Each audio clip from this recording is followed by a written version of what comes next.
On the outskirts of the Romanian city of Brela, where fields and sparse industrial zones began beyond the roads, stood an old factory. For decades, it had stood empty, transforming from an industrial site into a place visited only by teenagers, the homeless, and occasional metal scavengers. From a distance, it was just a gray, unremarkable building with broken windows and a collapsed roof.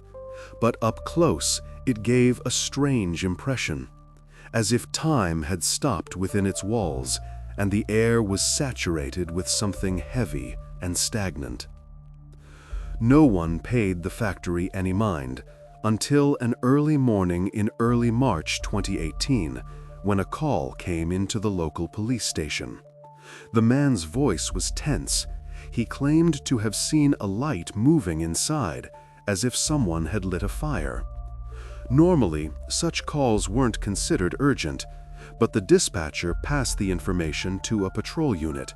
There had been too many reports lately about illegal squatters and fires in abandoned buildings. When the police car pulled up to the building, it was still dark. Fog crept along the ground, muffling sounds, and the headlights snatched the rusty, partially open gates from the gray haze. The officers switched on their flashlights and moved inside, their footsteps echoing under the concrete ceilings. The first thing that caught their eye was the mess: empty bottles, old mattresses, traces of campfires. Charred planks, pieces of wire, and scattered scraps of fabric lay on the floor. As they went deeper, it became clear that someone had been living here. In the center of the hall, a fire was burning, a real one, not small, but neatly built with added logs. Two people were sitting beside it.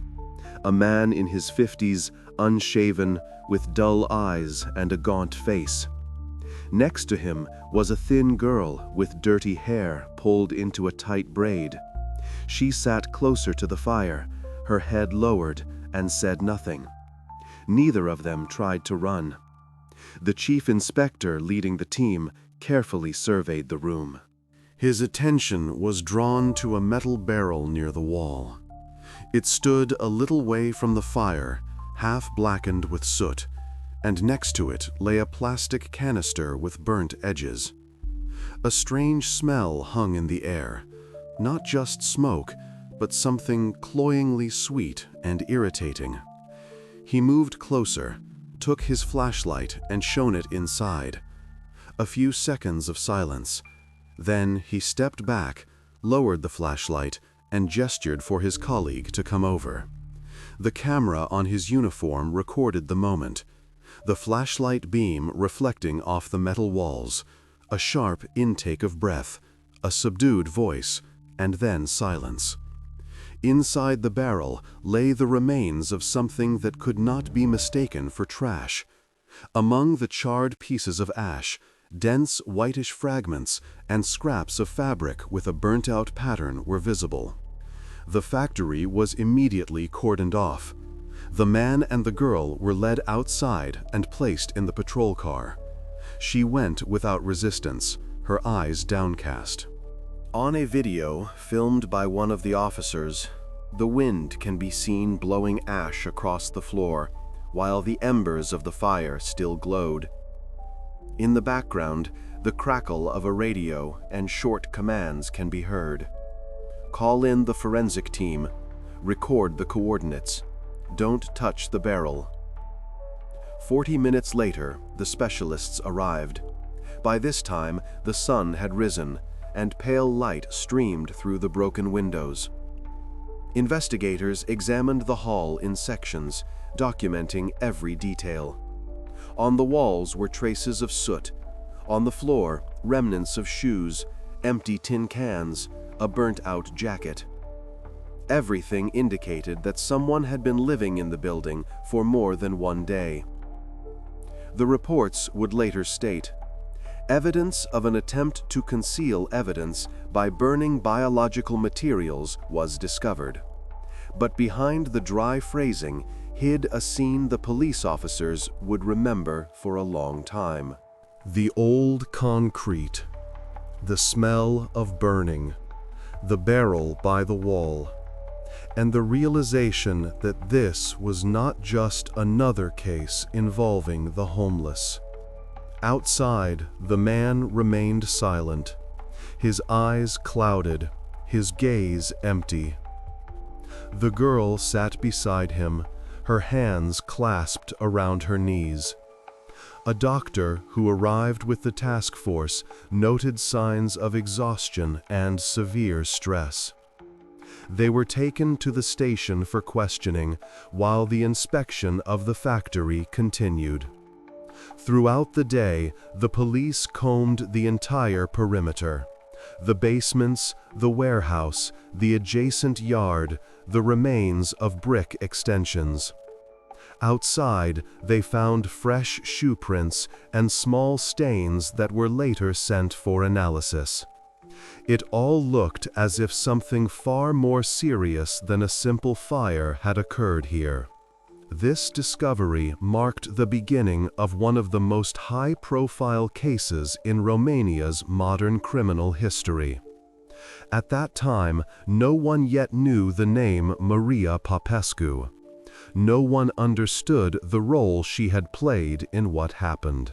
At that moment, the investigation had only a barrel with the remains of bones, a man unwilling to speak, and a girl who seemed to have withdrawn into herself.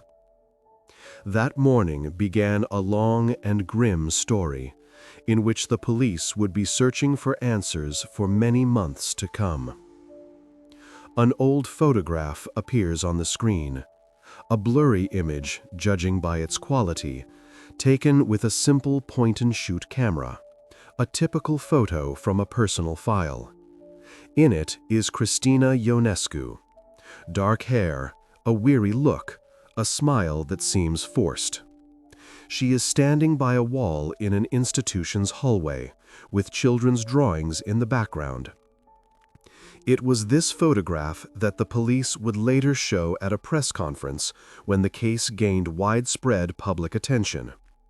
But at that moment, a week earlier, it was just one of hundreds of routine cases, a missing ward of the state.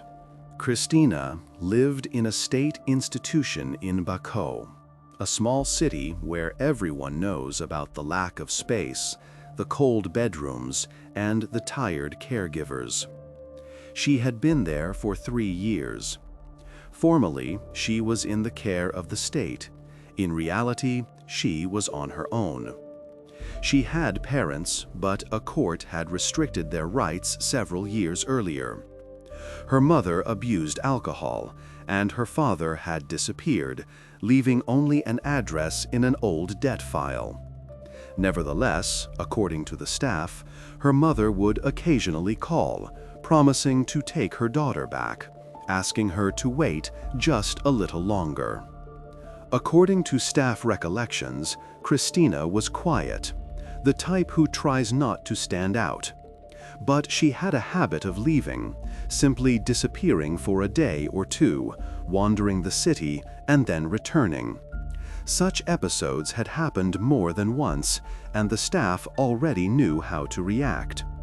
They would usually find her at the train station, near shops, or sometimes with old family acquaintances.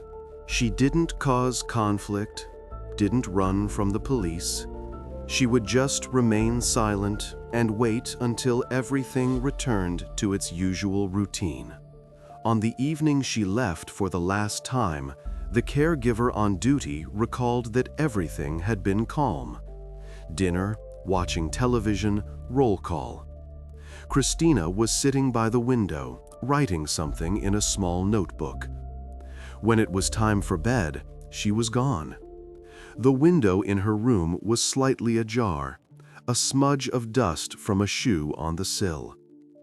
No one attached any special significance to it. They figured she had gone for a walk again, and that, as usual, everything would be clear by morning. The morning passed, then the day, She was not there. At first, the staff called acquaintances, then tried to contact her mother. The phone was off. It was only after 2 days that an official report was filed. It was standard procedure. When a person registered at an institution does not return within 48 hours, a search is initiated. The first line appeared in the case file: missing person. Probable unauthorized departure from place of residence. The Bacau police began a standard check. They questioned neighbors, bus drivers, and shopkeepers near the school. In the city, everyone was used to such stories. Every year, one of the wards from the institutions would disappear. Most of them returned, sometimes after a week, sometimes a month, almost always alive. But this time was different. With each passing day, the chances dwindled. Surveillance cameras in the city center captured Christina in the evening as she crossed the road near the old market. After that, not a single mention. Not on buses, not at the train station, not in hospitals. It seemed as if, after that frame, she had simply ceased to exist. Volunteers got involved after 3 days. The city was small, so the information spread quickly through social media. Her photograph appeared on posters at bus stops, in pharmacy windows, and even in local newspapers.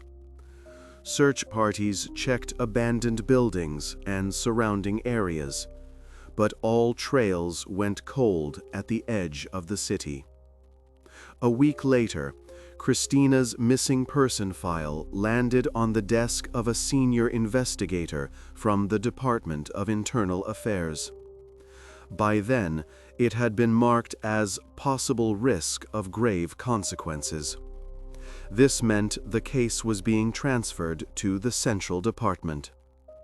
For most such stories, this is the final stage, when the missing person's name is added to a register and the case is closed pending new information. But this time, things went differently. A few days later, in another city, in an abandoned building on the outskirts of Braila, the police found the barrel and clothing that matched the description of what Christina was wearing on the day she disappeared. From that moment, the story was no longer just a runaway case. It had now become an investigation in which every detail, from an old photograph to a piece of fabric, mattered. On a map of Bacau, the search areas were marked with thin red lines. The radius was about 10 kilometers from the center. The police followed a standard procedure: train station, market, suburbs, industrial zones.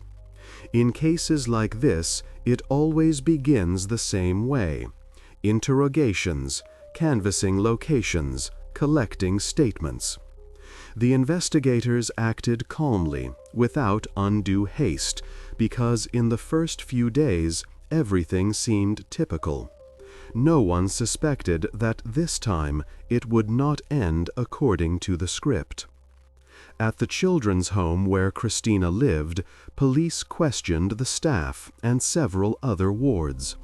The staff all said the same thing: Christina had left quietly, without fighting with anyone. The day before she disappeared, she had been sitting in the library, had checked out a few magazines, and had helped in the kitchen in the evening. According to her caregiver, there was nothing unusual about her behavior. One boy said he had seen Christina talking to a man by the fence. He couldn't describe him precisely: tall, in a dark jacket, with a beard. At the time, his account was given little importance. There are always dozens of such descriptions in cases like this. Investigators checked the route she might have taken. The cameras near the market recorded her at 7:42 p.m. She was walking alone on the sidewalk, carrying a plastic bag. 3 minutes later, a frame at an intersection. And then, nothing. A void. Not a single recording, not a single witness.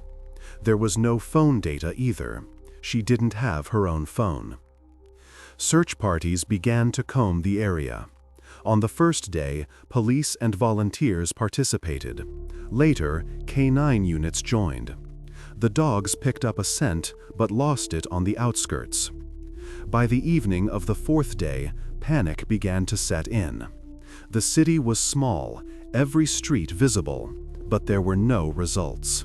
People on social media wrote that they had seen a similar-looking girl in neighboring areas, but none of the reports were confirmed. After a week, the investigation officially expanded the search area. Now, police from neighboring counties were involved.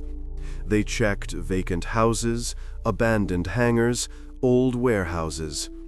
Every finding, a shoe print, a piece of fabric, a campfire, was checked and documented, all without result. By then, the investigation had two working theories. The first was that she had run away. The second was the involvement of another person. There were plenty of suspects. Several previously convicted individuals lived not far from the children's home. Among them, a man named Gheorghe P., recently released from prison. He was questioned, and his alibi was checked. On paper, everything added up. At the time of the disappearance, he had been in another part of the city. Volunteers worked alongside the police. In the end, it was they who found what turned the case on its head. One of the group members, a man named Adrian, noticed a column of smoke late in the evening over an old industrial zone on the outskirts of Brăila. It was 20 kilometers from the city, an area the official search had not yet reached. He decided to get closer. He thought it might be a simple campfire made by homeless people, but he reported it to the local precinct anyway. A patrol arrived 20 minutes later. When the officers entered the factory building, their cameras recorded everything: the rusty doors, the smoldering fire, and that same metal barrel. It was this volunteer's report that became the turning point. From that moment, the search for Cristina Ionescu was no longer a search and rescue operation. It was now a case of a possible crime. And within a few hours, all threads began to converge on a single point, around Maria Popescu and the man found by the fire. When the forensic team arrived at the factory, the building had already been cordoned off. The police had set up crime scene tape, and only 2 experts and the lead investigator remained inside. There was a persistent smell of soot and something acidic. The air was heavy, and the flashlight beams snatched pieces of metal and black marks on the floor from the darkness. The work began by documenting every small detail: the barrel, the fire, the charred objects. Everything was documented, photographed, and numbered. In a corner, they found an old iron mug with a brown residue at the bottom. A little further away was a plastic canister with remnants of a liquid resembling fuel. On the floor lay a scrap of fabric with a bright pattern. It was immediately placed in a bag to be sent to the lab. As the experts measured parameters and took the temperature of the ash, the lead investigator carefully examined the walls.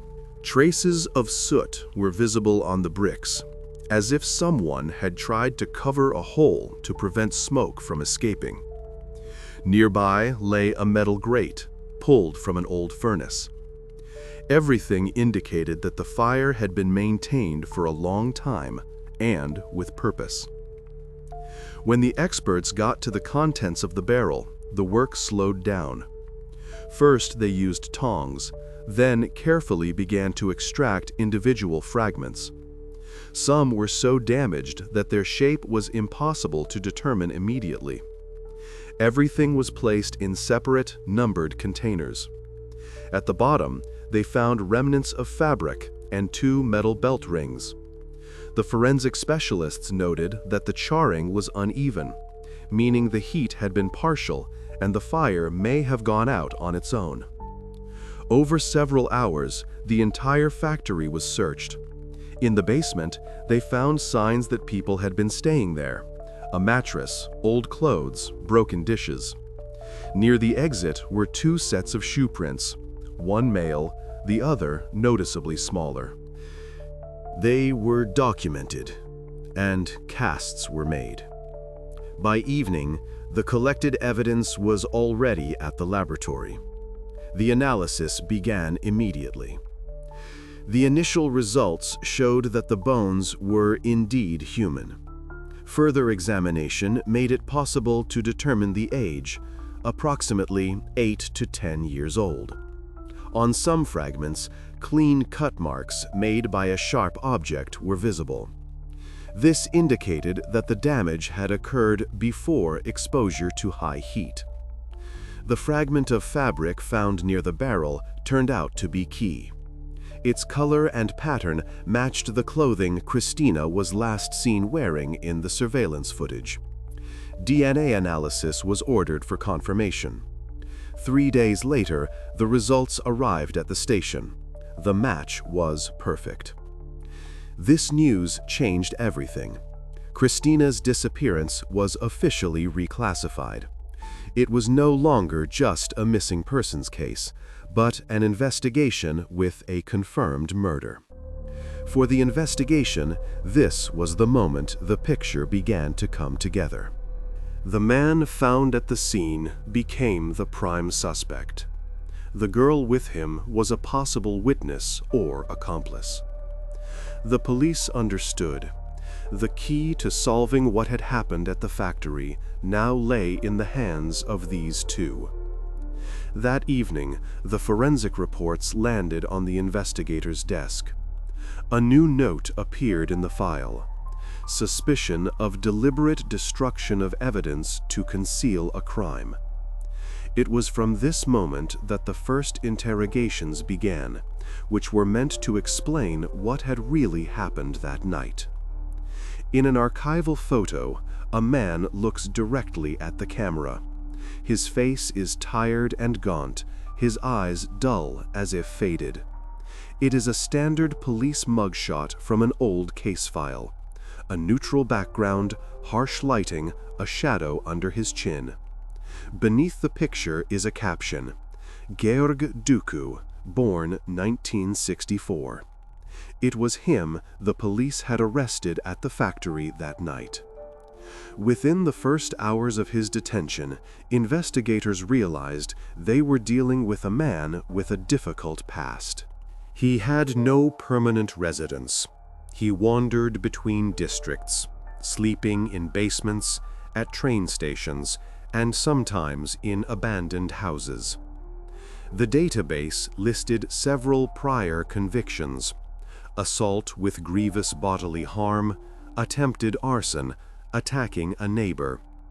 The last case dated back to 2008, after which he was found to have diminished responsibility and sent for treatment at a psychiatric clinic. He spent a little over a year there, before being released under supervision. Neighbors who remembered him from old addresses said Gheorghe often talked to himself, could go days without eating, and would then suddenly disappear. He sometimes claimed to hear voices giving him commands.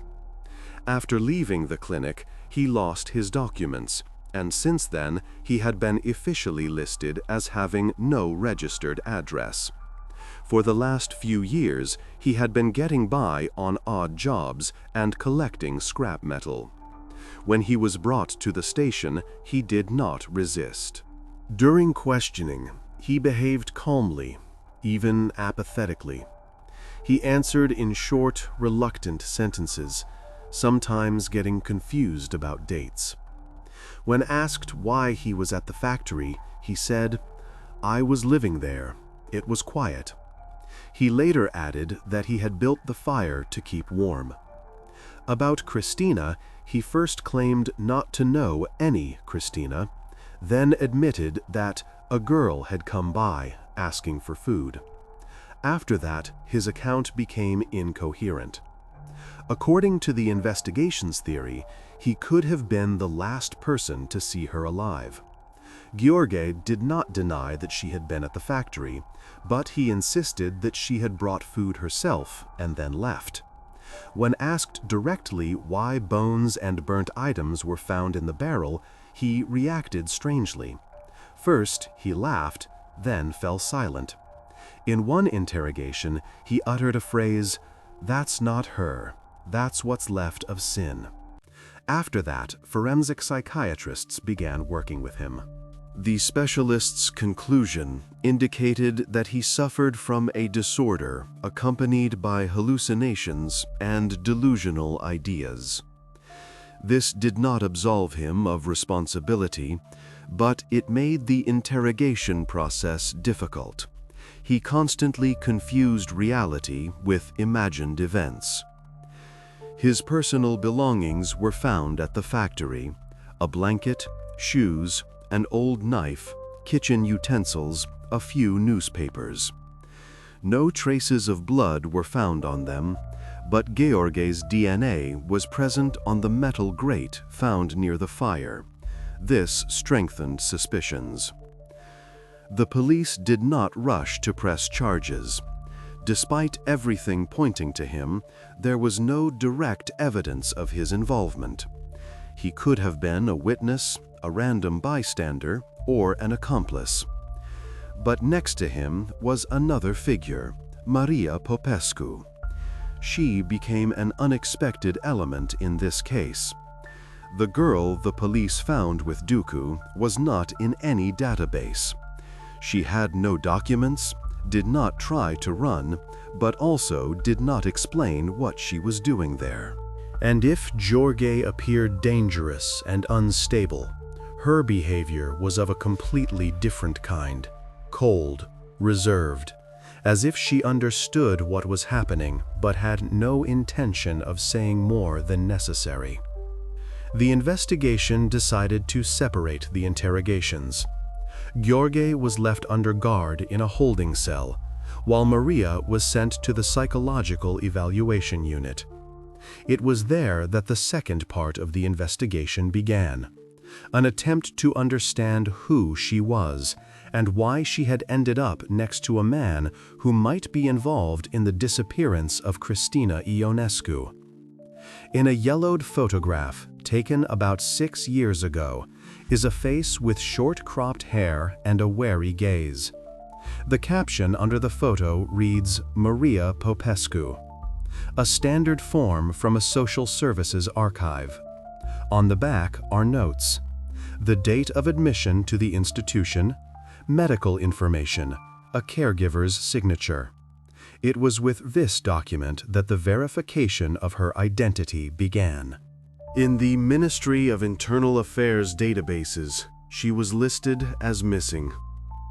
She had disappeared 2 years ago, and since then there had been no confirmed traces of her. The last mention was a report from the director of a children's home, stating that Maria had left the premises during the day and had not returned. The entry in the runaway log was made as a formality, with no subsequent investigation. The file noted probable vagrancy. In the system, that word often meant that no one had bothered searching for her. From the Social Services archives, it became known that Maria was born in a suburb of Baku. Her mother, Laura Popescu, had died of an overdose when Maria was about 5. No father was listed in the documents. The space was blank. After that, the girl was placed in the care system. At first, she was in a shelter at a monastery, then in a state-run home. Caregivers described her as quiet, withdrawn, and almost nonverbal. She often sat alone, drawing. Sometimes she would disappear for a few hours and return without explanation. In 2016, the first note about running away appeared in her personal file. That time, she was found 3 days later in a neighboring city. When questioned by social workers, she said she was looking for her mom. She was returned to the shelter, and a few months later, the story repeated itself. Her second attempt was successful. She disappeared for good. For a few weeks, her name appeared in the regional database, but then her file was removed from the active list due to a lack of new information. When investigators from the Major Crimes Unit received her file, it became clear that no one had seriously looked for Maria since her disappearance. In 2 years, she had completely fallen out of the system. Not a single inquiry, not a single update. Neither the school, nor the police, nor social services had shown any further interest in her fate. The police reconstructed her possible route. After running away, Maria had likely been living on the streets, surviving on odd jobs, possibly begging for food. Several witnesses questioned in the area recalled seeing a girl who looked like her near the market and the old train station, but none of these sightings were officially recorded. Forensic psychologists who studied the files would later note that the characteristic features of her behavior, alienation, fear, a lack of trust in adults, were typical for those who have lived for a long time without support. The report stated that she could have easily attached herself to anyone who showed her attention. This is how her connection to Gheorghe Ducu could have started. This fact was the first blow to the guardianship system. 2 years missing, not a single check, not a single phone call, all in a country with formal protocols for monitoring orphans. A note appeared in the police reports, possible negligence in the handling of the case. Maria became a key figure because the investigation was now looking not only at the crime itself, but also at how a situation could arise in which a person's disappearance went unnoticed. Her interrogation was scheduled for the next day. Psychologists insisted that it take place in the presence of a child psychology specialist and without any pressure. It was this conversation that was supposed to reveal what had happened between her and Gheorghe and how they ended up at the factory together. In the interrogation recording, Maria can be seen sitting upright, her gaze fixed on the table. The camera is positioned to the side, and the light from above illuminates only half of her face. Her voice is steady, without expression. She answers calmly, as if talking about something ordinary. There is no fear, no confusion. Specialists would later note that this was not an act, but an emotional detachment, characteristic of those who have lived in a state of constant stress for too long. The interrogation was conducted by a female investigator from the Juvenile Affairs Department, along with a psychologist and a social services representative. On the table were a tape recorder, a stack of papers, and a bottle of water. From the beginning, Maria spoke quietly, almost in a whisper. She admitted that she had known Gheorghe for several months. According to her, he had found her on the street, gave her food, and then suggested she stay at the factory. She said he was calm but strange. At times, he would leave for several days, returning with bags, bringing things, and forbidding her from opening the windows. When the investigator cautiously asked about Christina, Maria nodded immediately. She said that she had come to visit. At first, according to her, everything was normal. They talked, sat by the fire. Then Gheorghe suddenly got angry. She didn't know why. His behavior became abrupt. He started shouting. Maria described what happened with frightening precision, without emotion, as if recounting a movie. At one point, she uttered the phrase, "He took her by the throat," and she fell. After that, there was a pause. The investigator tried to clarify if Maria understood what had happened. The girl looked toward the camera and said, "He said she was sleeping. Then he said we had to help." After this, her speech became increasingly fragmented and confused. She described actions without comprehending their meaning. During her account, she repeated several times. "He said, 'This is what hunters do. We had to eat, or we would die.'" The psychologist present at the interrogation later noted that there was neither fear nor regret in her tone, only habitual obedience. The recording lasted almost 2 hours. Throughout the entire time, Maria did not ask for water, nor did she try to explain or justify herself. Her face remained impassive. Only at the end, when the investigator asked if she knew what she was doing, Maria replied, "He said if I left, they would find me." When asked who, she did not answer. After the interrogation, the transcript was sent for psychological and psychiatric evaluation. The specialists concluded that the girl was under the complete control of an adult. Her behavior did not fit the framework of conscious participation. She acted on his instructions, unable to distinguish threat from care. Later, the report would include the phrase, "an emotionally dependent state formed as a result of prolonged isolation and submission." For the investigation, this interrogation was a turning point. Now, the case was no longer just the story of a crime. It was transforming into a picture of psychological submission and survival. Psychologists from Bucharest joined the investigation to assess the scale of what had happened at the factory. They suggested that Gheorghe might have used methods of suppression similar to cult practices: sleep deprivation, isolation, control over food.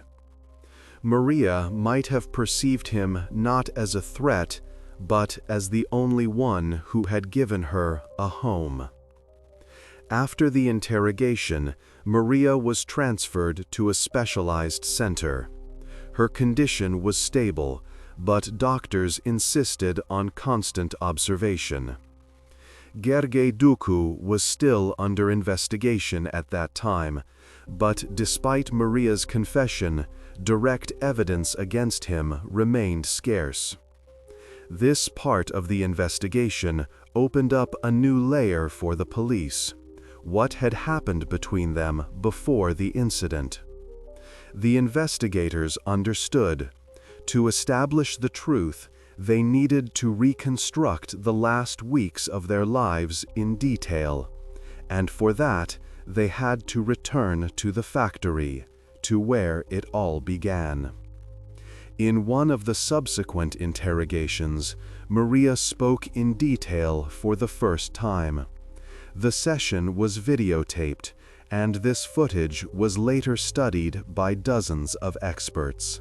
She sat in the same room as before, at a metal table, with a sheet of paper and a glass of water in front of her.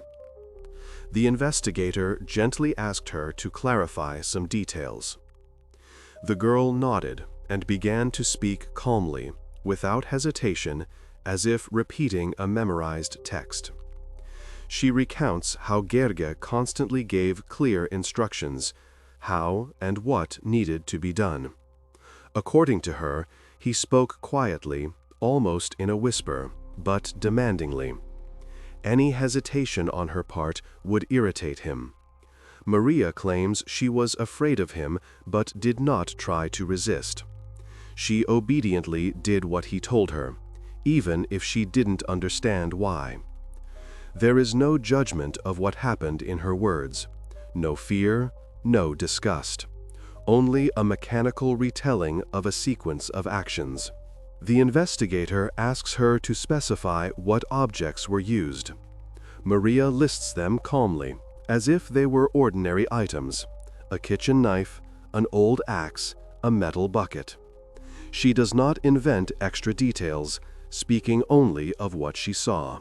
When the investigator asks where exactly this took place, Maria confidently points to a diagram of the factory, in the corner where the barrel was later found. Her every word matches what the forensic team documented at the scene. Experts note the astonishing accuracy. She even points out where the lamp stood, at what angle the knife lay, and how Gerge kept repeating that this is necessary so the others don't come.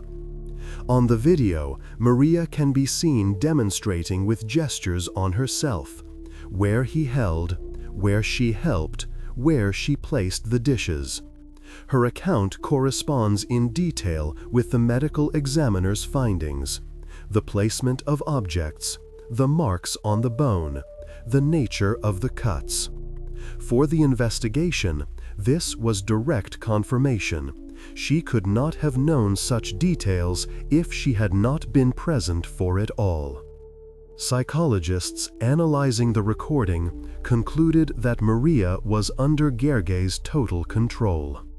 He had convinced her that they lived by their own laws, and that everything was done for the sake of salvation. This condition is known as induced dependency, when a person loses the ability to distinguish good from evil, considering any action justified if an authority figure says so. Investigators would later describe her speech as mechanical, without any internal reaction. Even when talking about the most difficult episodes, she spoke evenly, as if she did not comprehend the meaning of her words. Only once, for a moment, did an emotion appear in her voice. When asked why she didn't run away, she answered quietly, "He said if I left, no one would let me back in." After this phrase, she fell silent for several minutes. This interrogation became the decisive moment in the case. The investigation now had not just a theory, but a coherent picture of events. Maria's testimony matched the physical evidence, which meant her words could be considered reliable. They became key to the case against Gerge. But at the same time, this testimony revealed something more: Maria's complete lack of understanding of what was happening. For her, everything that had occurred carried no emotional weight. She perceived the events as part of survival, as a ritual, as carrying out an order. The investigators understood that behind the dry facts lay not just a crime, but a process of the gradual destruction of a personality. Maria did not see herself as a participant in an atrocity. She was part of a script written by an adult who had exploited her fear and dependency. After this interrogation, a decision was made to conduct a psychiatric evaluation and request an opinion on her capacity for conscious participation in the crime. For Gerge, this meant one thing: his position had changed from a safe witness to the main suspect. Investigators were preparing for a return visit to the factory to cross-reference Maria's account with the scene. They needed to ensure that all her words were indeed supported by real evidence. This visit marked the beginning of the second, decisive phase of the investigation. The psychiatrist's report begins with a short, dry phrase: "Emotional contact not established. Reaction to external stimuli is minimal." This document would later become one of the key pieces of evidence in the case. It describes Maria's condition several weeks after her detention, while she was under observation at a clinic where child psychiatrist Elena Constantinescu worked with her. According to the doctors, at first, Maria did not engage in contact at all. She would only answer questions with yes or no, avoided eye contact, and showed no interest in her surroundings. Even when given a piece of paper and a pencil, she would not draw. She would simply stare at a single point. Constantinescu would later say that such behavior is characteristic of people who have endured prolonged isolation and physical threats.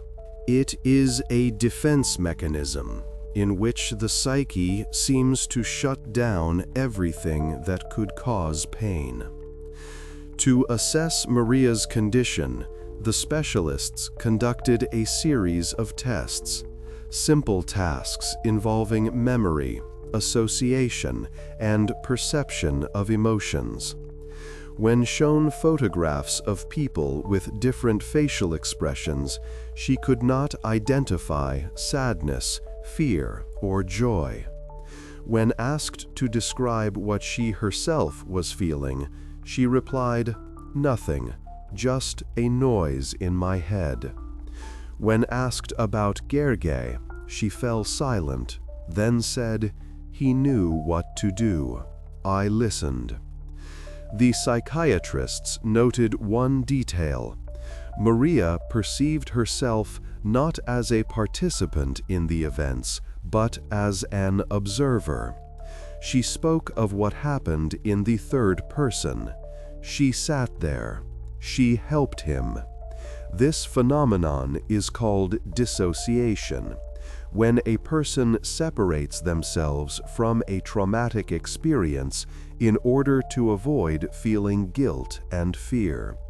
Such a state is often found in victims of long-term abuse and control. In her report, Elena Constantinescu wrote, "Maria demonstrates a marked loss of empathy, emotional flatness, and a lack of a sense of reality.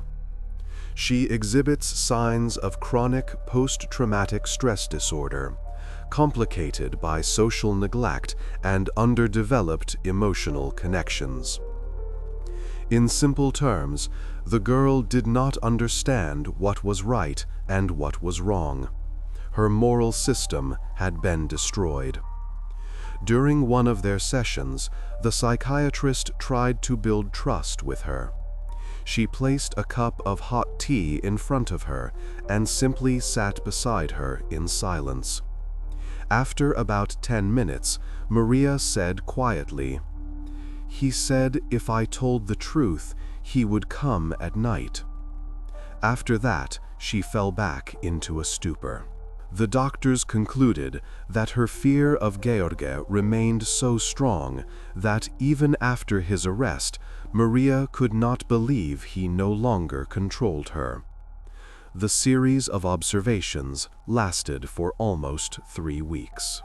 The doctors recorded a stable picture: a lack of emotion, rapid fatigue, and inability to orient herself in time. Maria did not remember how many days had passed, did not know where she was, and said that everything around her was not real. This phenomenon is called derealization, when a person perceives reality as something distant and alien. The psychiatrists agreed that Maria was incapable of understanding the criminal nature of her actions. She did not perceive them as a choice. Gheorghe made all the decisions, and she merely carried them out. Moreover, she saw him as her only source of protection. Ellen and Constantinescu formulated it this way in the final part of the report. This is not a matter of complicity, but of complete mental subordination. This conclusion became a major turning point in the case. It changed not only the legal classification of Maria's involvement, but also the direction of the investigation. Now, investigators had to understand how Gheorghe had managed to bring her to a state in which a person completely loses the ability for independent thought. Psychiatrists recommended isolating Maria from all external contacts to prevent any renewed influence.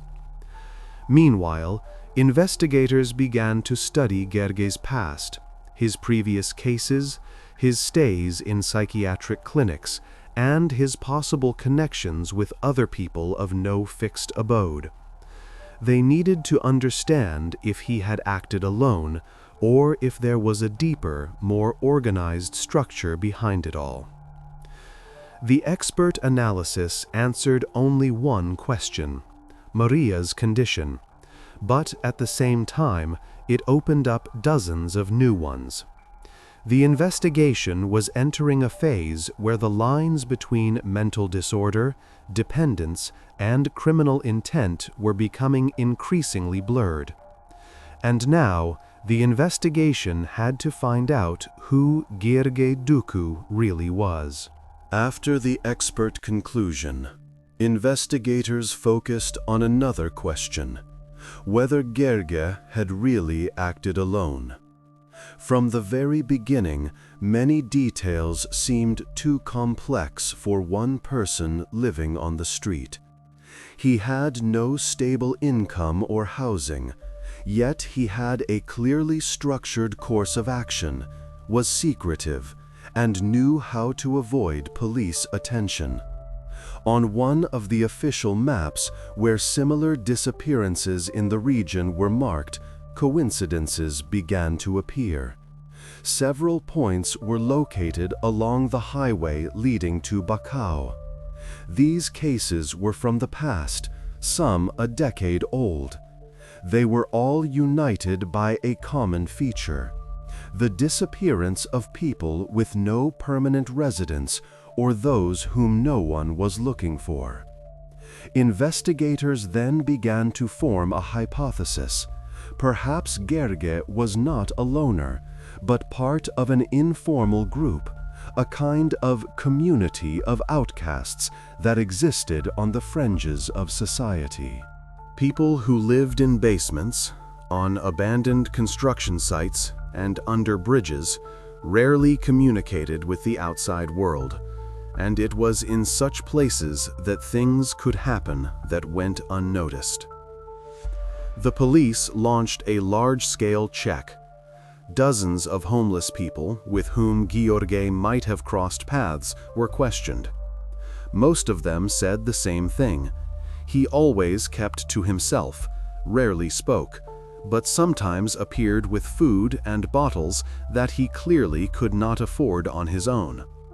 One man claimed to have seen him several times with a young female companion, but had not thought much of it at the time. Others described him as a withdrawn, suspicious man with a constant sense of being under threat. In parallel, old cases were analyzed. Two similar incidents were found in the archives. One from 2015 in the city of Piatra Neamț, and the second from 2016 near Brașov. Both cases involved the discovery of bone fragments burned in metal containers. At the time, experts were unable to identify the deceased, and the cases remained unresolved. After the files reached the investigative team on Gheorghe's case, they once again saw similar features: the method of concealing evidence, the nature of the charring, the type of metal barrels. For a time, the investigation followed this lead. They requested all similar incidents from the archives and studied hundreds of pages of documents, but found no direct evidence of a connection. Gheorghe's name did not appear anywhere officially, and his DNA did not match any database. It seemed he had truly avoided the system. He had no documents, was not registered, and had not undergone any medical examinations. This made him almost invisible to the state. Investigators tried to figure out where he could have acquired the skills for actions that required a certain amount of experience. They found the answer in his biography. In his youth, Gheorghe had worked at a slaughterhouse where, according to former colleagues, he often broke the rules and showed cruelty to animals. He was fired for abnormal behavior, but no one paid any serious attention to it at the time. After being fired, he was admitted to a psychiatric clinic several times, but each time he was discharged at his own request because he was not considered dangerous. When investigators reconstructed the chain of events, it became clear Gheorghe was not part of a group. He acted alone, but possessed certain skills that allowed him to do what he did, coldly and methodically. Maria became merely an extension of his closed world, an instrument through which he realized his own fears and obsessions. Verifying all other possible connections took almost 2 months. Police officers traveled to surrounding towns, spoke with social workers, doctors, and former prisoners who might have known Gheorghe. No one pointed to his involvement in an organized group. Moreover, most claimed that he avoided all company. He lived as if in his own world, communicating only with those he considered chosen. When the final conclusion appeared in the report, acted alone, motive not established, psychopathological deviations probable, it became clear that the investigation was returning to its starting point. Gheorghe Ducu was a loner, a man lost to society, who had managed to subjugate another person. But after this conclusion, another question arose for the investigators. How was such a thing possible at all? Why had no one noticed Maria's disappearance, her escape from the orphanage, her life on the street? This went beyond the scope of this specific case. It concerned the entire system that, on paper, was supposed to protect people like her. The police closed the version involving accomplices. The investigation now moved to another plane: the search for those who may not have committed the crime, but indirectly made it possible. Investigators began to pull up the archives of social services and reports from guardianship commissions to understand where exactly the failure occurred that allowed Gheorghe Ducu to find and subjugate Maria Popescu. When journalists began to examine the archives of the social services, the first thing that caught their eye was the disorganization and chaos in the documents. Folders with reports, intake forms, internal directives, everything was unsystematic. Some pages were handwritten, with notes in the margins, as if someone had been in a hurry to complete a formality. On the cover of one of the folders was a name: Maria Popescu. Thus began the second part of the investigation, not about the criminal, but about the system that allowed everything else to happen. In Maria's file, the last official entry was dated 2016. The wording was brief. Left the institution without permission, whereabouts unknown. After that, not a single line. Not a single mention of checks, inquiries, or search activities. Only 2 years later, after the events at the factory, did it become clear no one had even looked for her. When they began to review the internal correspondence of the orphanage staff, it became apparent that everything that happened with Maria was documented but never addressed. Caregiver reports noted, "Maria is confrontational, does not respond to discipline, refuses to participate in group activities." In others, "withdrawn, does not make contact." On one sheet, there was a handwritten note in red ink, "Prone to running away, requires increased supervision." But in practice, there was no supervision. From the testimonies of former residents, it emerged that Maria was often bullied. They teased her about her background, calling her the girl with no last name. No one stood up for her. The teachers saw it as part of adapting to the group. Several people recalled that she often sat in the basement or the attic, hiding from the others. Her absence could go unnoticed for several days at a time. When one of the older children told the caregivers she was gone, the answer was always the same: "She'll come back on her own."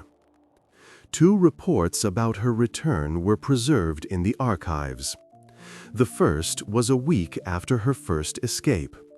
It stated, "Found by police officers at the market, brought to the institution, is exhibiting aggression, refuses to cooperate." The second was a few months later. It contained only 3 lines. "Returned on her own, asks not to be left behind. Sent back by decision of the administration. No explanations, no indication of where exactly she was sent. Only a dry check mark indicating the order had been carried out." This became a turning point for the journalistic investigation. It turned out that Maria had twice tried to return. The first time, to the people who were supposed to protect her. The second time, simply to a warm place. But both times, she was made to understand that, to the system, she was not a person, but a number in a report. Formally, they acted according to the rules. In reality, they simply got rid of a problem.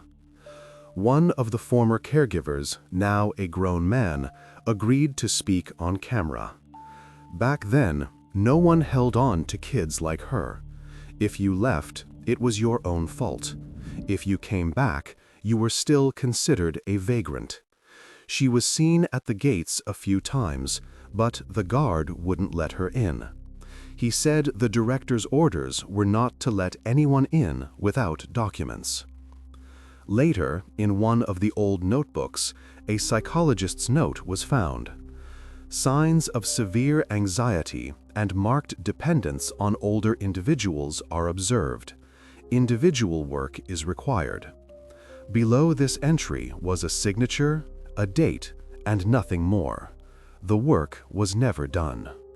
When this information became public, the institution received an official inquiry from the prosecutor's office. The management initially denied negligence, claiming that everything had happened within the regulations. But an inspection revealed that the visitor log was not kept, and the runaway reports were backdated. Moreover, in some cases, the signatures belonged to people who no longer worked at the institution. Gradually, a picture emerged of a system that simply did not work. Every report was a formal write-off, every escape a line with no consequences. When Maria disappeared for good, she was simply removed from the database as an inactive resident. These documents became not only an indictment against specific officials, but also a symbol of the entire state machine that fails to see those who fall outside its structure.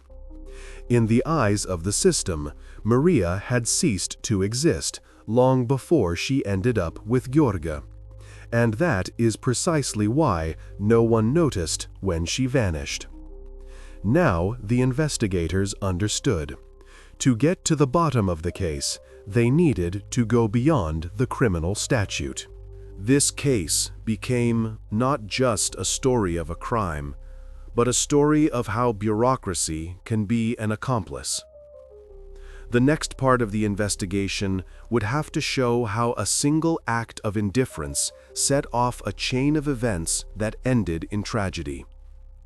The first thing you see on the interrogation video is a man who feels no fear. Gheorghe Ducu sits with his elbows on the table, fingers intertwined, his gaze confident. He's wearing an old jacket with dirt stains on the sleeve. His whole appearance seems to say he does not consider himself guilty. The investigator begins calmly, asking about the circumstances, about meeting Maria, about what happened at the factory. But Gheorghe immediately takes an aggressive stance. He says it's all a lie, that he met Maria by chance, that she came to him herself because she had nowhere else to go. According to him, he was trying to help her. In one part of the interrogation, he repeats, "She was like a wild animal, no rules. I fed her, gave her a place to sleep. I'm her father, you understand?" His speech is disjointed. At times he becomes aggressive, banging on the table and raising his voice. The investigator does not argue. He waits for Gheorghe to finish, then calmly takes out a printout, the transcript of Maria's interrogation. He reads a few sentences aloud. At that moment, the camera captures how Gheorghe's face changes abruptly. He stops looking straight ahead, his gaze shifting to the side. He knows these are words that cannot be explained away as a coincidence. Gradually, the interrogation becomes a duel. The investigator asks short, precise questions. Gheorghe's answers become more and more confused. He starts making excuses, shifting blame. He says Maria made it all up, that she was not normal, that she could have done it all herself. He repeats that he doesn't remember anything. But his statements contradict each other. First, he says he was somewhere else, then that he was sleeping, then that he didn't even know what was happening. When the conversation turns to the physical evidence, Gheorghe loses his composure for the first time. The investigator shows him photographs: the metal barrel, remnants of clothing, prints matching his hands. He cuts him off sharply. "I didn't touch it. It was her. I just watched." At that moment, the room falls silent. The pause stretches for several seconds. Then the investigator asks, "So you saw everything that happened?" And Gheorghe answers, not immediately, but as if unconsciously, "I was teaching her to survive. I told her how it's done. I heard in prison." This was the turning point. After that, the investigators no longer had any doubt. Gheorghe understood what he was doing, and deliberately involved Maria in his actions. He was not just a witness, he was the organizer. The following hours of the interrogation turned into a series of repeated assertions and denials. Gheorghe alternated between justification and confession. First, he would say he wanted to help her survive. Then, that she decided everything herself. Then, he would again claim it was a survival ritual he had heard about in prison. The investigator listened carefully, noting every contradiction.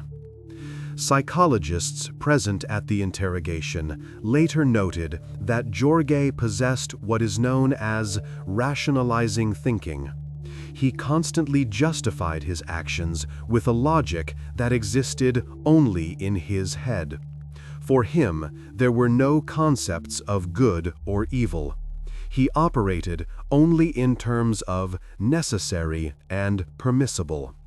His words sounded like a mix of memories, fears, and excuses. When the interrogation had been going on for a third hour, Jorge suddenly fell silent. A few seconds of quiet. Then he said, "Everyone thinks I'm crazy, but I just know how the world works. She would have died without me. And now, everyone's making me out to be a monster." These were his last words in the initial transcript. After that, he refused to speak further, asked for a lawyer, and withdrew into himself. By that point, however, the investigation already had enough evidence. Fingerprints, DNA traces, the shoe prints found at the factory matching his shoes, and most importantly, Maria's testimony, confirmed by the results of the expert examinations. Gheorghe Ducu was officially charged. As he was being led out of the room, he turned to the investigator and said quietly, "You don't understand anything. I gave her purpose. Without me, she's nothing." These words were etched into the memory of everyone who worked on the case. They became the key to understanding the whole picture, not just a crime, but a mechanism of dependence that kept Maria in his power. After the interrogation, the investigation entered a new phase. Now they had to prove that everything that happened at the factory was not a fit of madness, but a carefully planned act of manipulation. Psychiatrists and investigators began working together to reconstruct the sequence of events and understand what exactly had transpired between Gheorghe and Maria in those days. This stage of the investigation became the most important, because behind the confessions and denials lay not just the guilt of one man. Behind them was an entire story of power, dependence, and fear that had begun long before the factory. After the interrogation, the investigators decided to return to the factory. It seemed that everything there had already been examined, every room photographed, every crack checked. But the investigative team insisted on a second walkthrough. Such returns are common. Weeks into an investigation, new details and new contexts emerge that make you look at a familiar place differently. That day, the inspection was methodical and unhurried. The experts moved along their route, documenting everything anew. On the walls were traces of soot, underfoot, charred planks, ash, and debris. The air still held the smell of burning and something heavy, metallic. In one of the rooms where old machines once stood, a criminologist noticed the brickwork along a wall. A faint, dark spot was visible between the bricks, as if something had been inserted there and then removed. When they began to clear the area, it turned out that a bundle was hidden between the layers of mortar. It was an ordinary rag, faded with time, but inside was an object, a metal knife with a wooden handle. The handle was darkened by moisture, but the blade still gleamed. Everything at the discovery site was documented: photos, video, measurements. The bundle was carefully packaged and sent to the laboratory. The forensic examination took several days. The knife went through 3 different departments: criminalistics, biology, and traceology. First, they checked for fingerprints. They managed to lift partial prints from the handle, and one of them matched the fingerprints of Gheorghe Ducu. This was already a serious coincidence. But the most important discovery was yet to come.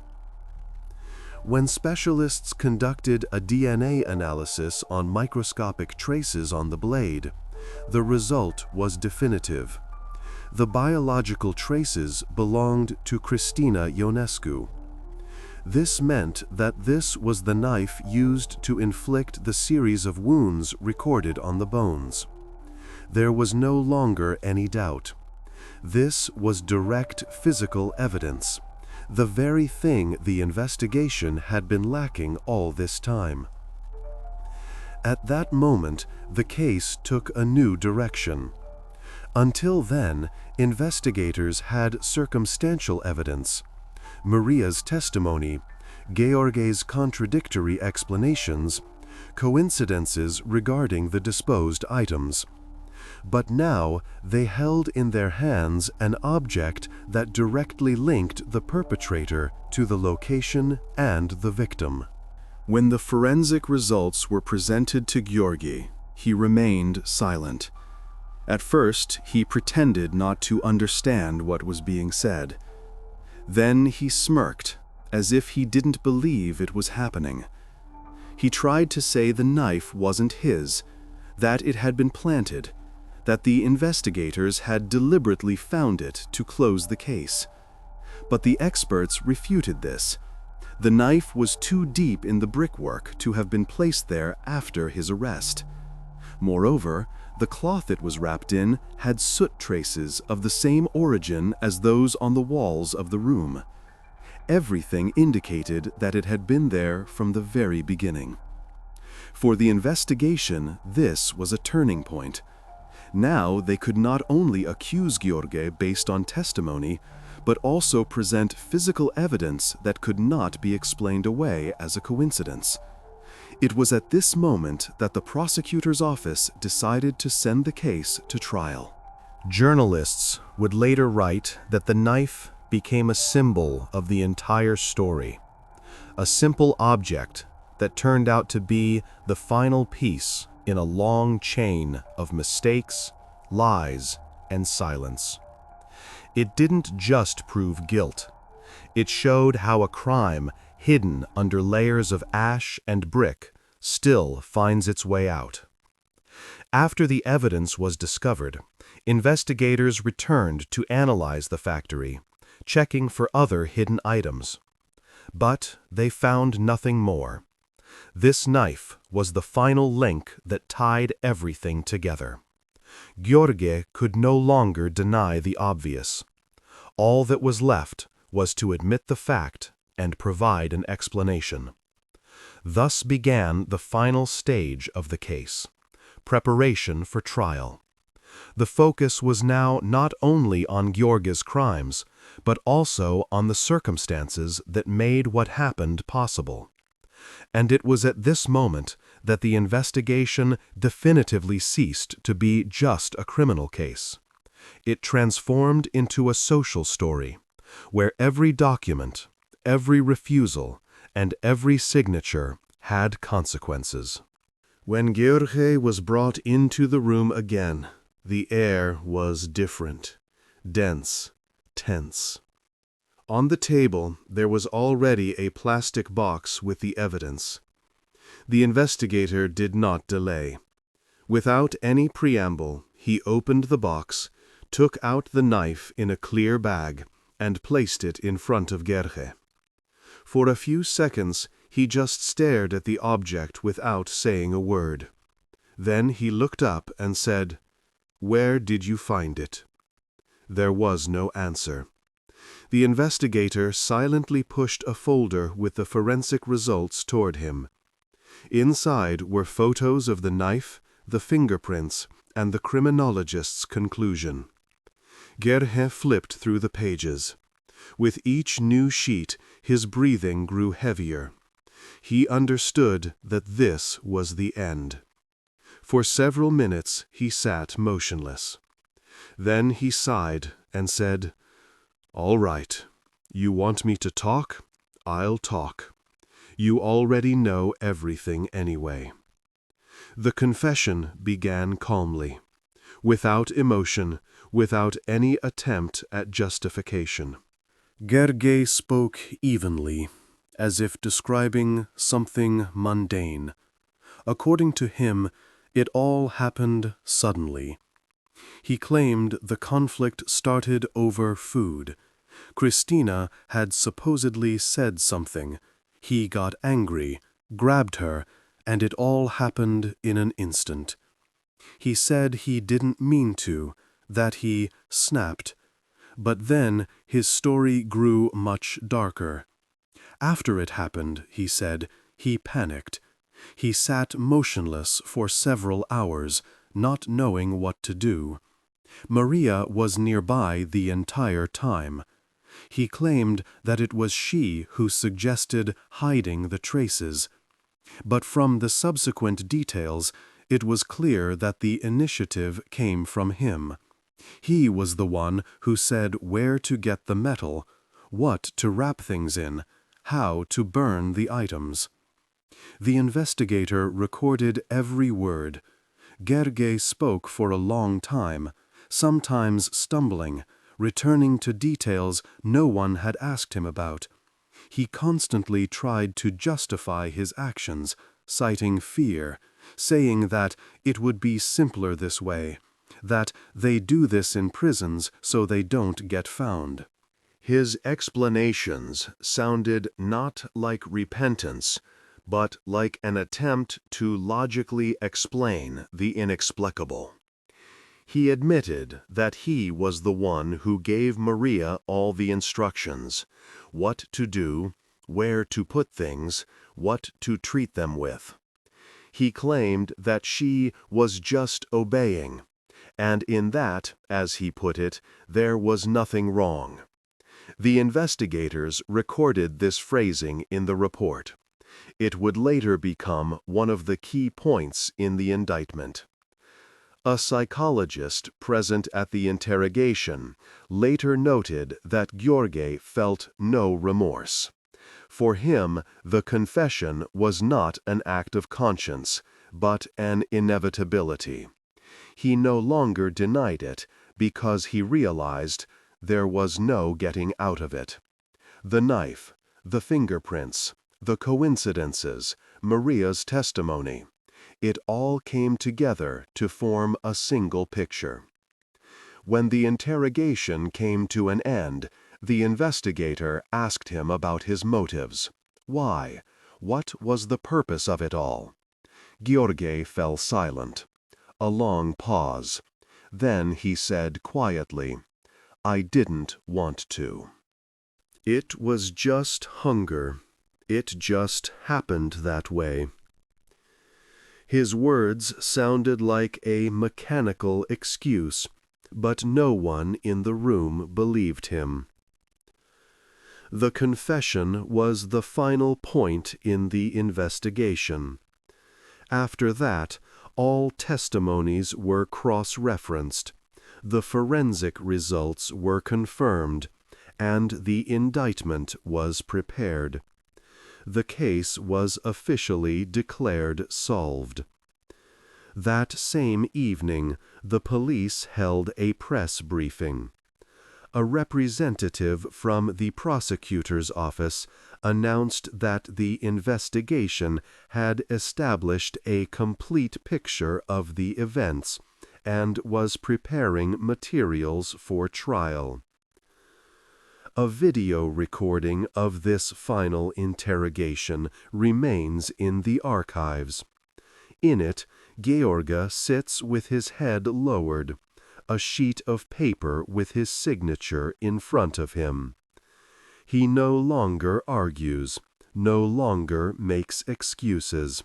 He just quietly repeats, "I just wanted it all to be over."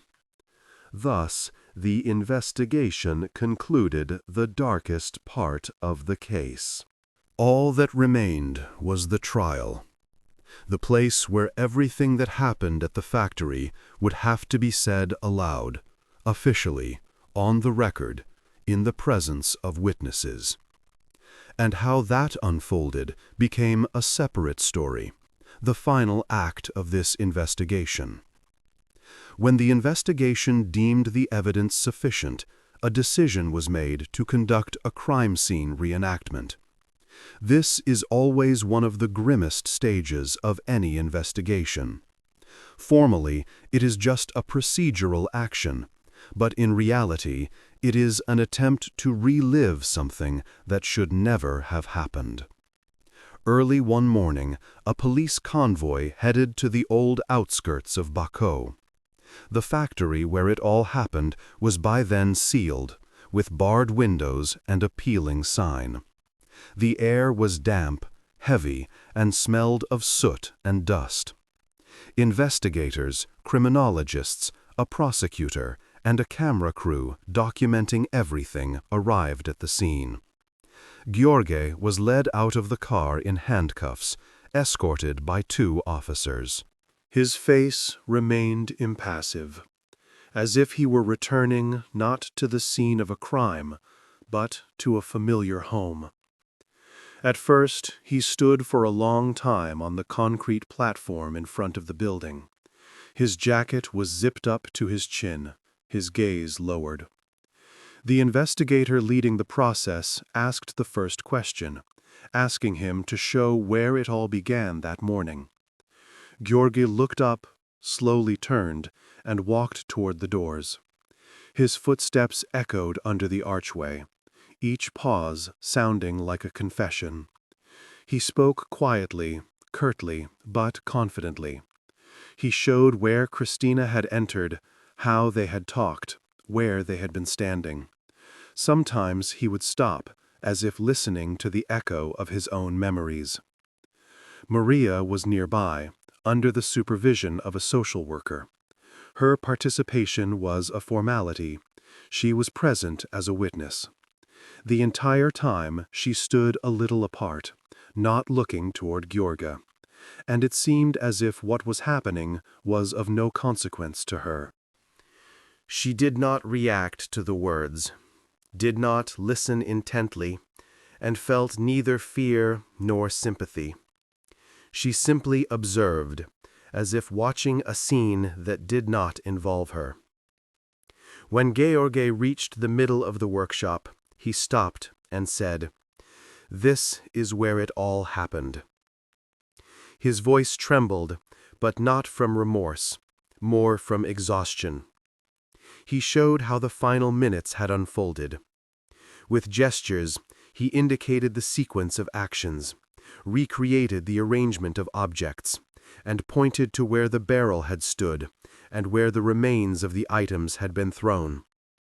All his movements were precise, confident, without hesitation. It seemed as if he had rehearsed this moment in his head beforehand, step by step. The investigator clarified details several times, asking him to show the distance, direction, and sequence. Each part was filmed in close-up. There was no emotion on George's face, no resistance. At one point, he even sat down on an old crate and, staring at the floor, muttered, "That's how it was. Just the end." Afterward, the experts examined the area again. They found a few small details that had previously been missed. A piece of fabric, a dried stain on the floor, a metal hook that, according to Gheorghe, he had used to hold down the barrel's lid. These findings later corroborated the suspect's words and strengthened the overall timeline of events. At the end of the reenactment, Maria refused to demonstrate anything. She only said quietly, "He said I had to help. I helped." After that, she shut down and did not say another word. When it was all over, the investigative team left the factory. The place was sealed again, and the report was signed by all participants. The video recording captured moments where Gheorghe stands by a wall, as if listening to the emptiness. Psychologists would later note that on that day, he looked like a man who had completely resigned himself to his sentence, even though the sentence had not yet been delivered. The crime scene reenactment was the final touch that completed the reconstruction of the crime. After that, the materials were sent to the prosecutor's office, where preparations for the trial began. All that remained was the court, the only place where the truth was to be spoken officially, without emotion, but definitively. The trial began in the early autumn, in the hall of the Baco County Court. From the morning, journalists, prosecutors, a few representatives from social services, and witnesses gathered there. Police cars were parked outside the building, and everyone who entered felt a distinct, almost tangible silence, the kind that always accompanies high-profile cases where the truth is already known, but everyone is waiting for its official confirmation. Gheorghe Ducu was brought in first. He was wearing the same gray suit he had been issued in custody. He did not raise his head, kept his hands clasped behind his back, and stared at the floor. His face showed neither guilt nor defiance, just fatigue. Nearby, under the watch of 2 guards and a social worker, sat Maria. She wore a simple dress, her hair pulled back in a tight ponytail. She reacted neither to the noise in the courtroom nor to the camera flashes. The judge read out the composition of the court and opened the session. The prosecutor was the first to speak, energetic, composed, but with a cold confidence. He recounted the evidence found, the forensic reports, and the testimonies that matched in every detail. There was no emotion in his speech, only structure and logic.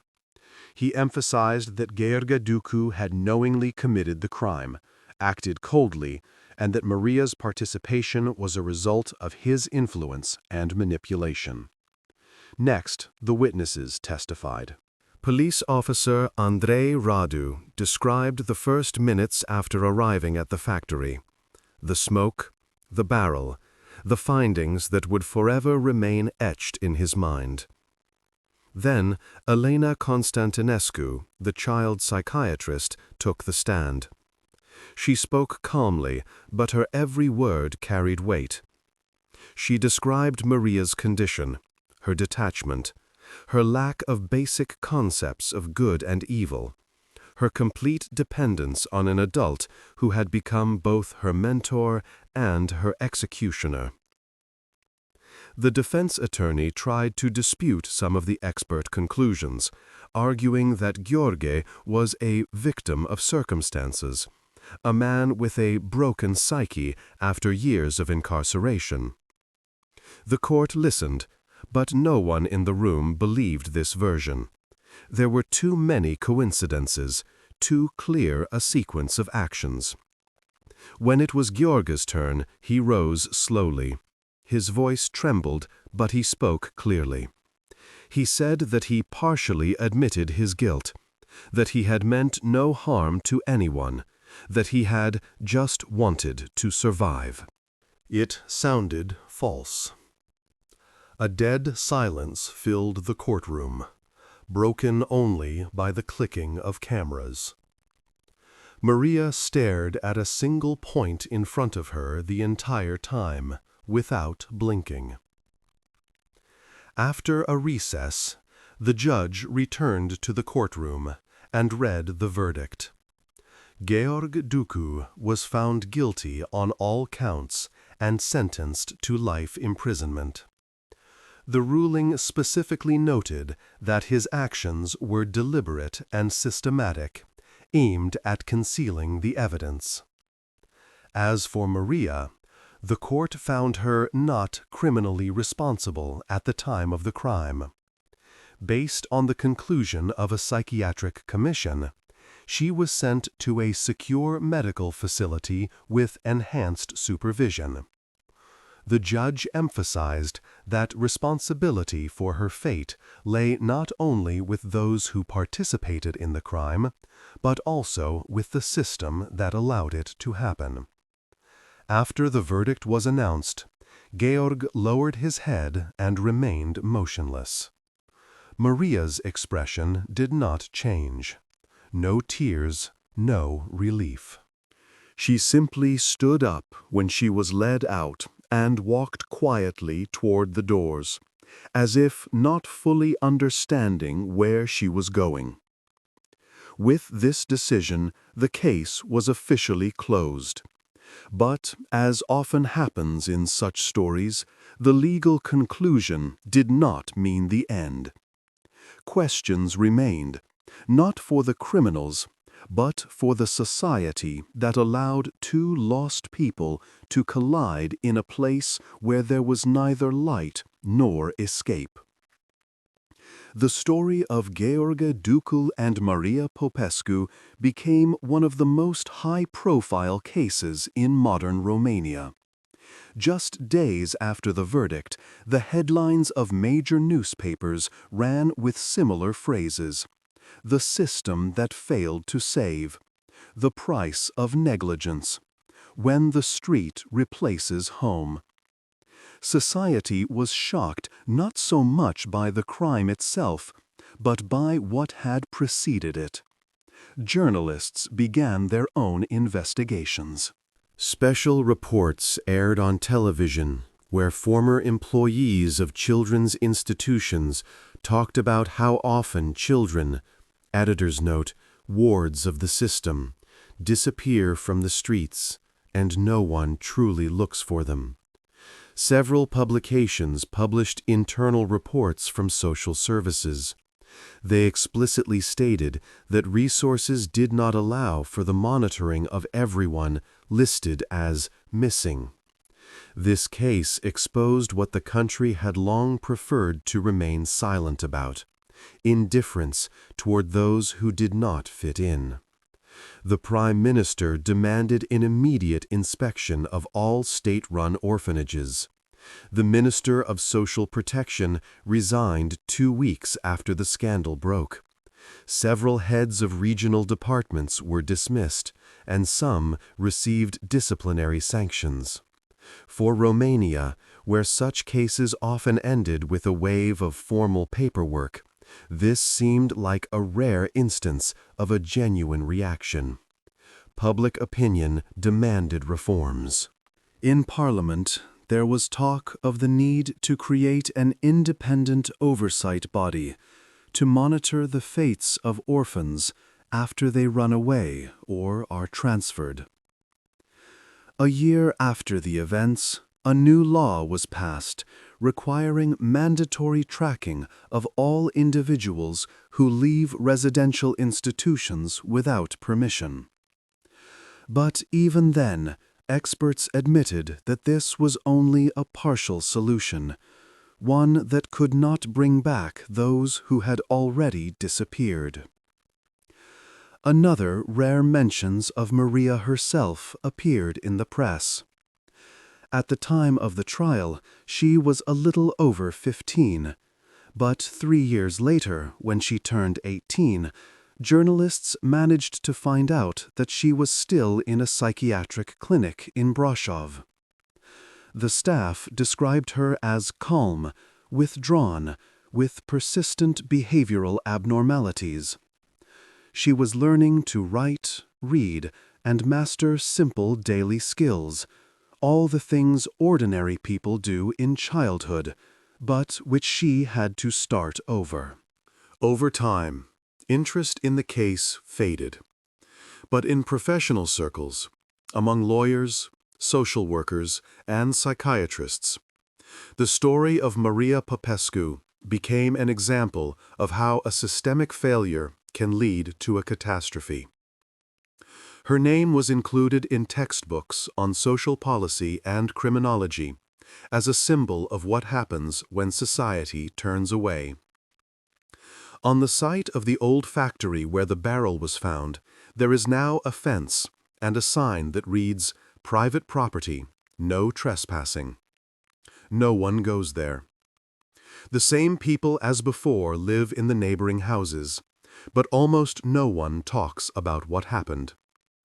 Only the elderly sometimes recall that day when the streets were filled with police and the air smelled of smoke.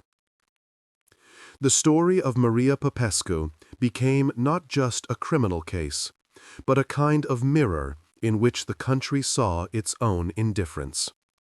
And although the case is officially closed, for many it remains unresolved.